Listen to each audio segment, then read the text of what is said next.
Okay, so have you ever found yourself wishing your brain came with, I don't know, some kind of user manual? I mean, we spend so much time maintaining our cars, right? Yeah. Regular tune-ups, gym sessions for our bodies, constantly updating our phones. But what about, the main control center, the thing running the whole show your brain it's behind everything, your thoughts, emotions, memory, focus, all of it.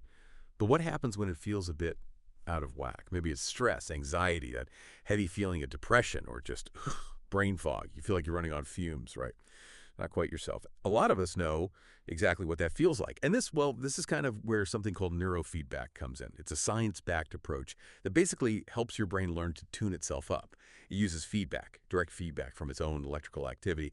And the really interesting part, it's non-invasive, completely drug-free, and believe it or not, you don't actively do anything. It's passive. Yeah, your brain does the heavy lifting, the self-regulating, without you consciously trying. So today we're doing a deep dive. We want to unpack what neurofeedback actually is, how it works, the mechanics behind it, who it can help, and why it might be the brain training thing you've been searching for. Let's get into it.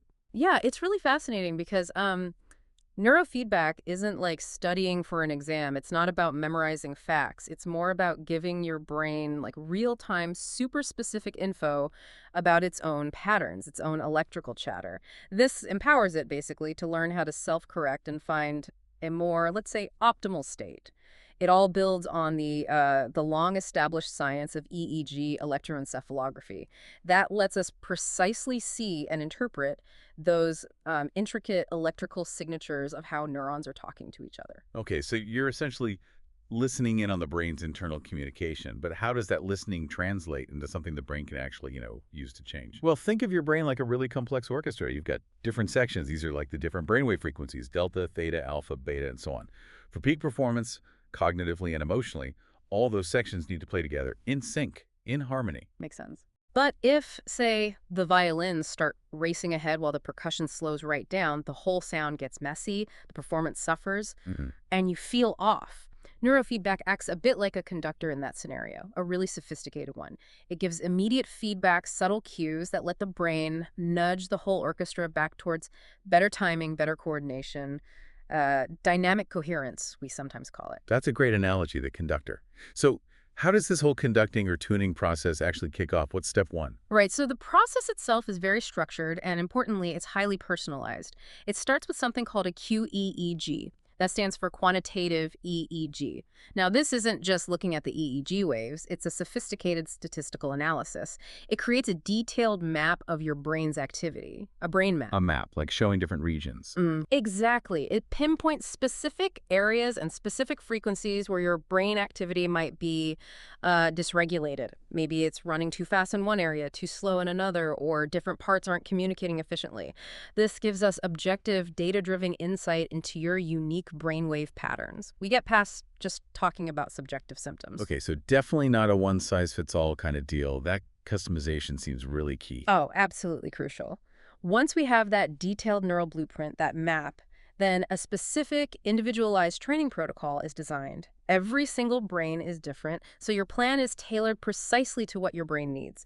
A bit like how an elite athlete gets a completely personalized training program. Right, tailored to their specific needs and goals. Okay, so you've got the map, you got the plan, then comes the actual training. What does that feel like? Yeah. And how does this real-time feedback actually work? How does it change things? Okay, so during a typical session, you're just sitting comfortably, relaxing. We attach small sensors to your scalp, totally painless. They just read the electrical activity. And you might watch a movie or listen to some music, maybe play a simple video game.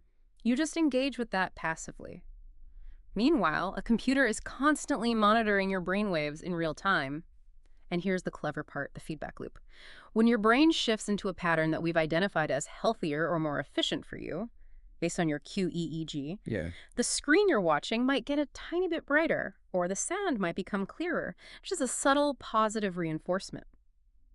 Conversely, if your brain slips back into a less efficient pattern, the feedback dims slightly. The picture gets a bit duller, or the sound might fade a little. Ah, okay. So your brain is getting these subtle cues almost unconsciously without you even really noticing or trying to do anything. Precisely. That's the key. Your brain is incredibly adaptive. It has this innate drive to learn and optimize. It Yeah. notices these tiny subconscious cues.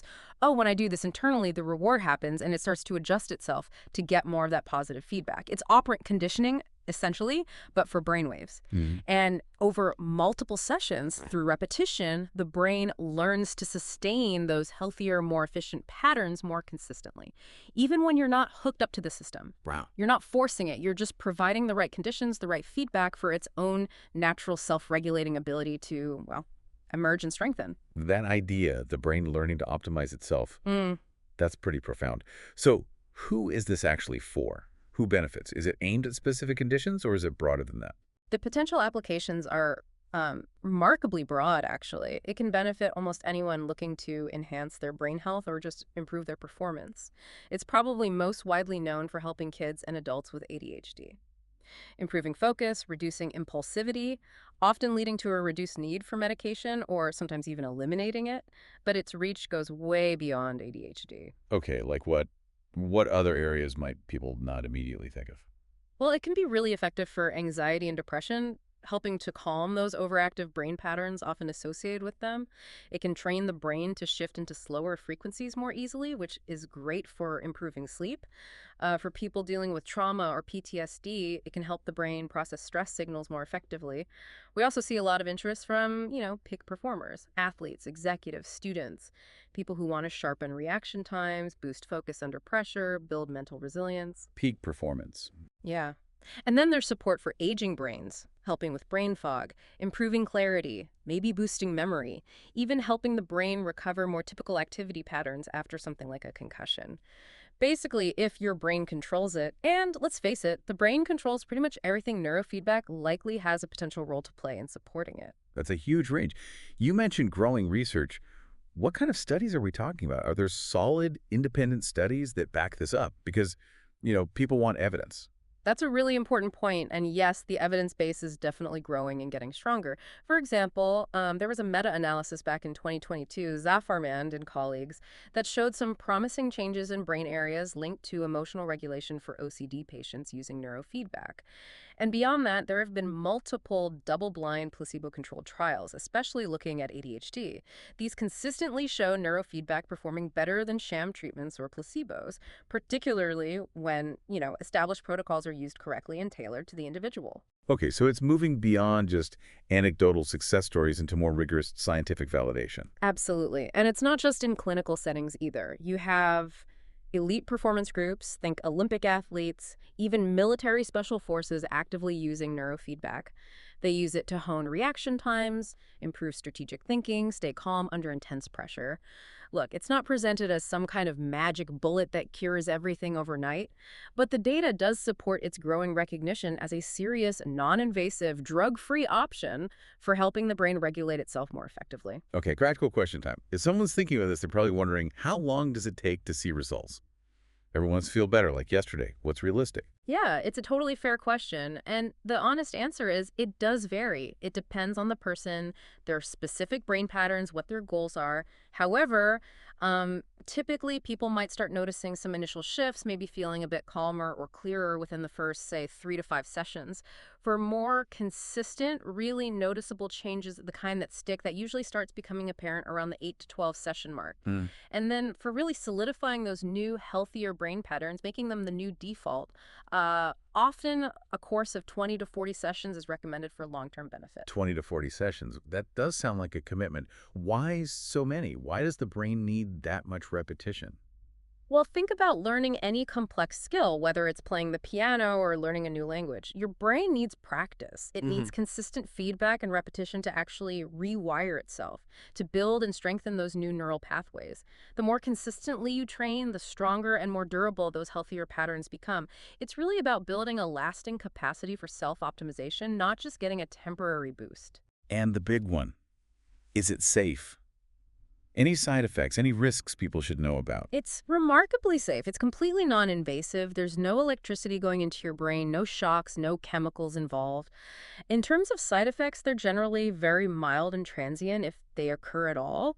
Sometimes people might feel a bit tired afterwards, similar to how you might feel after a good mental workout.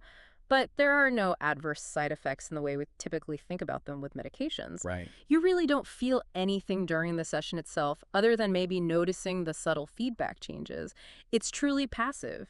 Your brain is doing the work while you just relax. Think of it like holding up a very sophisticated, data-rich mirror to your brain. Once the brain sees what it's doing in real time, it naturally starts to make adjustments towards more efficient functioning. That's a really helpful way to put it, especially when you compare it to, say, traditional medication. How does neurofeedback compare or maybe work alongside meds? Yeah, that's important to clarify. Neurofeedback isn't about being anti-medication. For many, medication is essential, even life-saving. But the fundamental difference is how they work. Medication typically works by altering brain chemistry. It manages symptoms, often very effectively, but those effects usually wear off if you stop taking medication. Right, you need to keep taking it. Exactly. Neurofeedback, on the other hand, is more like, well, training. It's teaching your brain to regulate its own activity at a more fundamental neurobiological level. When your brain learns, through this feedback process, to function better, to maintain healthier patterns, that's a skill it acquires. And largely, it's a skill it retains long term. So it's aiming for lasting self-regulation rather than ongoing external management. Sometimes people use both. Sometimes neurofeedback allows them to reduce or come off medication under their doctor's guidance. It varies. Okay, that distinction between managing symptoms and building a skill is really clear. Before we wrap this up, thinking about people going through this, is there a common sort of aha moment or unexpected discovery people have during their neurofeedback journey? It's often quite subtle initially, but then it hits them and it's really powerful. People will frequently come in and say something like, I just realized I haven't actually felt that constant hum of anxiety for the past few days. Or something happened yesterday that normally would have totally derailed me and I just handled it calmly. It's usually not some big dramatic epiphany. It's more of a quiet internal shift. A dawning realization that their brain is simply navigating life with more ease, more resilience. They often surprise themselves with this newfound capacity for calm or focus they didn't think they had. That feeling of just handling things better. I can see how powerful that would be. And look, if you are curious about this, if you want to explore experiencing it yourself, there are specialized clinics out there. Places like, for instance, Scottsdale Neurofeedback Institute. They've been doing this since 1995, using that advanced QEEG mapping and creating those personalized plans we talked about. Whether you're grappling with stress, focus issues, sleep problems, or maybe you just want that mental edge, that peak performance boost, it seems like a really interesting avenue worth looking into. Yeah. Okay, so think about it. You probably train your body, right? At the gym, maybe playing sports. You definitely spend hours training your skills for your job, for your career. So the question we have to put to you directly is, why wouldn't you give that same kind of attention, that same kind of training to your brain? Exactly. And when you connect it all with neurofeedback, you're really moving beyond just masking or managing symptoms. You're fundamentally helping your brain become stronger, calmer, more resilient, more efficient, right from the inside out. It's about empowering your brain to find its own best way of functioning, giving it that lasting ability to self-regulate. So maybe the real question to leave you with is this. If you had the chance to unlock the best possible version of your brain, Yeah. why wouldn't you take it?